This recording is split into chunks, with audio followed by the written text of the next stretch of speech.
हैदराबाद में यूं तो है निकाय चुनाव, मगर उसकी गहमा गहमी किसी लोकल चुनाव की तरह नहीं है। निकाय चुनाव में बीजेपी के दिग्गज नेताओं ने पूरा दमखम झोंक दिया है। जेपी नड्डा हैदराबाद होकर आ चुके हैं। योगी आदित्यनाथ हैदराबाद में ही हैं। गृह मंत्री अमित शाह हैदराबाद में प्रचार करने जाएंगे। बीजेपी के दिग्गज नेताओं का यही प्रचार करना ओवैसी को अखर रहा है। अब की बार कौन जीतेगा हैदराबाद का निकाय चुनाव? जवाब तो परिणाम आने के बाद मिलेगा, मगर हैदराबाद के निकाय चुनाव इतने दिलचस्प पहले कभी नहीं दिखे। पहले कभी नहीं देखा गया कि बीजेपी की पूरी पलटन निकाय चुनाव में उतर गई हो। आज बीजेपी के स्टार प्रचारक योगी आदित्यनाथ हैदराबाद में हल्ला बोल रहे हैं। एक दिन पहले ही बीजेपी के अध्यक्ष जेपी नड्डा ने रोड शो करके ओवैसी पर करारा हमला किया था। बीजेपी हैदराबाद के निकाय चुनावों को धार दे रही है। बीजेपी प्रवक्ता संबित पात्रा यहां से ओवैसी पर निशाना साध रहे हैं। ओवैसी जी जिस प्रकार कह रहे थे कि अगर मेरे गर्दन पे छुरा भी रख दोगे तब भी मैं भारत माता का नाम नहीं लूंगा। उनके जो विधायक हैं जो बिहार में चुने गए, उन्होंने कहा हम हिंदुस्तान शब्द का प्रयोग नहीं करेंगे।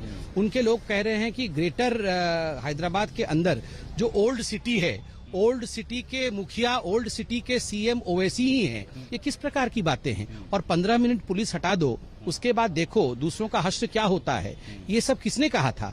हम हिंदू मुस्लिम में विश्वास नहीं करते हैं। हम सबका साथ, सबका विश्वास और सबके विकास में विश्वास करते हैं। हालांकि संबित पात्रा ने आज तक के कार्यक्रम टक्कर में भी ओवैसी पर ऐसा ही तीखा हमला बोला था। 150 सीटों वाले ग्रेटर हैदराबाद म्युनिसिपल कॉरपोरेशन के लिए बीजेपी ने पूरा दमखम लगा रखा है। वहां पहले से ही तेजस्वी सूर्या प्रचार की कमान संभाले हुए हैं, लेकिन ऐसा नहीं है कि ओवैसी शांत बैठे हैं। वो बीजेपी के हर हमले का जवाब दे रहे हैं।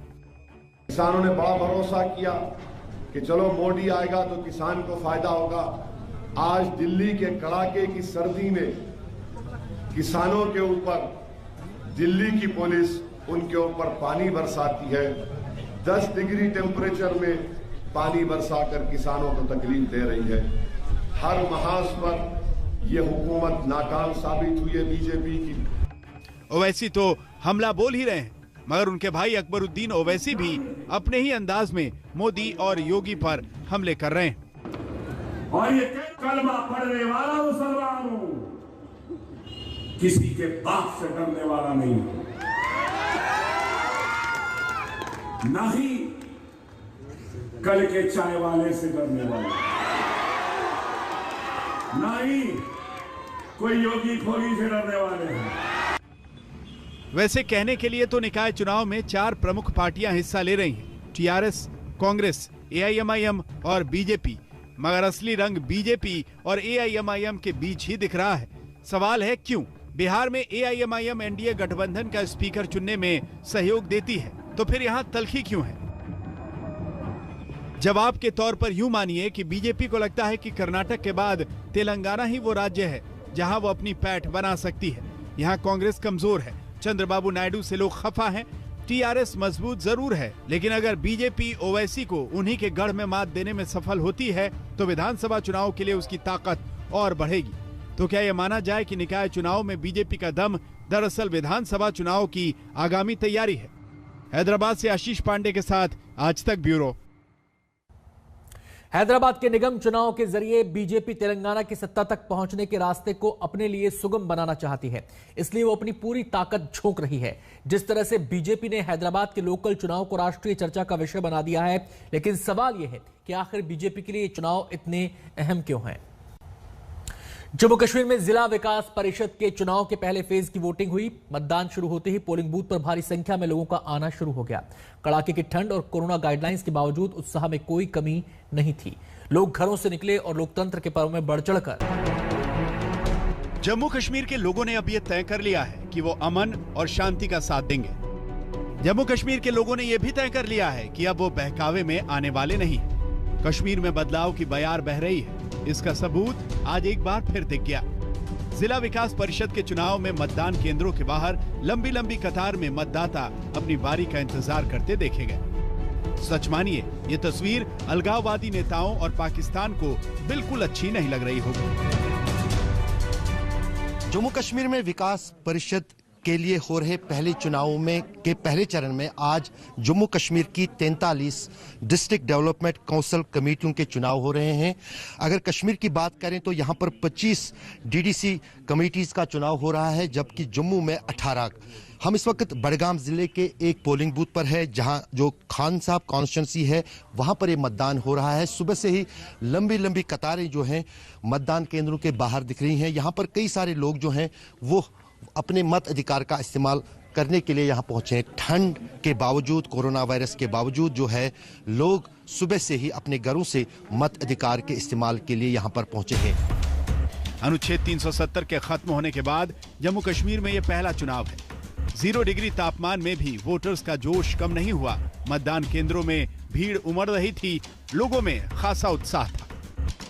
हम सर चाहते हैं काम, और मोदी जी ने बहुत अच्छे काम किया आगे भी जब से आए हैं। अब ये करा रहे हैं, इलेक्शन करा रहे हैं, इससे और विकास हमारा ज्यादा होगा। इससे बहुत फायदा मिलेगा। अपनी मतलब पंचायत राज में अपने काम ब्लॉक के लिए जो तामीर तरक्की है इसके लिए जरूरी है और बदलाव भी लाना है। हम राइट पर्सन को चूज करें जो हमारे लिए हो और वो हमारे डिस्ट्रिक्ट डेवलपमेंट के बारे में सोचें।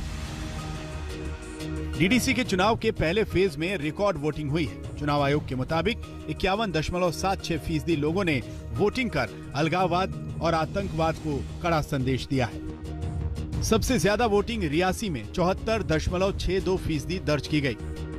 वहीं राजौरी जिले में 70.3% मतदान हुआ। जम्मू क्षेत्र में 61.49% वोट डाले गए। वहीं सबसे कम दक्षिण कश्मीर के पुलवामा में हुई, जहां पर 6.70% वोटिंग हुई। पुंछ जिले में पंचायत उपचुनाव के लिए भी वोटिंग हुई है, जिसमें 68.69% मतदान हुआ। जिला विकास परिषद के इस चुनाव में गुपकार गठबंधन के दल भी चुनाव लड़ रहे हैं। इसके अलावा कांग्रेस, बीजेपी के उम्मीदवार भी मैदान में हैं। जी, इस डीडीसी इलेक्शन की बहुत ज़रूरत थी यहाँ पे, क्योंकि इनका उजाला इससे हो सकता है कि हमारे पास अब ऐसा कोई नहीं रहा था आगे जिससे हम बात अपनी नुमाइंदा जिससे हम अपनी बात पहुंचा सकते थे। इसलिए हमने ये डीडीसी इलेक्शन बहुत अच्छा है। अच्छा नुमाइंदा चुनेंगे और लोगों को फायदा मिलेगा, क्योंकि पूरे हिंदुस्तान में 3 टायर सिस्टम लागू था, लेकिन सिर्फ एक जम्मू कश्मीर में नहीं था। लेकिन अब जम्मू कश्मीर में ये सिस्टम लागू हो जाएगा, इसका फायदा तो नेचुरली हम लोगों को मिलेगा। सर, यहाँ पर आज सुबह से वोटिंग हो रही है, बहुत ज्यादा लोग आ रहे हैं, इसीलिए क्योंकि यहाँ पे डेवलपमेंट होनी चाहिए, रोडों की, बिजली, वाटर। यहाँ पर चुनाव आयुक्त ने कोविड-19 के मद्देनजर लोगों से अपील की थी कि वो दिशा निर्देशों का पालन करते हुए मतदान केंद्र पर मास्क पहने और सामाजिक दूरी का पालन करें। इसके साथ ही मतदान के दौरान भारी सुरक्षा बलों की तैनाती की गई थी। सबसे अच्छी बात तो ये थी कि पहले फेज के मतदान में कहीं से कोई गड़बड़ी की शिकायत नहीं मिली। पहले ही फेज में इतनी जबरदस्त वोटिंग से अंदाजा लगाया जा सकता है कि अनुच्छेद 370 हटाए जाने के बाद पूरी वादी में माहौल तेजी से बदल रहा है, और ये बदलाव आतंक की नर्सरी चलाने वाले पाकिस्तान को कभी रास नहीं आएगा। ये वजह है कि एलओसी पर उसकी बौखलाहट चुनाव से पहले ही दिखने लगी। पाकिस्तानी सेना घुसपैठ कराकर कश्मीर में आतंक की नई फसल बोने की साजिश रच रही थी, लेकिन ये लोकतंत्र को मजबूत करने वाली आज की वोटिंग की इस तस्वीर को उसे सबक के तौर पर लेना चाहिए और समझ लेना चाहिए कि कश्मीर में अब उसकी आतंक की खेती सूख चुकी है। जम्मू से सुनील जी भट्ट और शुजाउल हक के साथ अशरफ वानी, श्रीनगर, आज तक। नमस्कार, मैं हूं अंजना ओम कश्यप। हमें उम्मीद है ये वीडियो आपको पसंद आया होगा। लेटेस्ट खबरों के लिए यूं ही देखते रहिए आज तक, और इस वीडियो के पसंद आने पर लाइक, शेयर एंड सब्सक्राइब करना ना भूलें।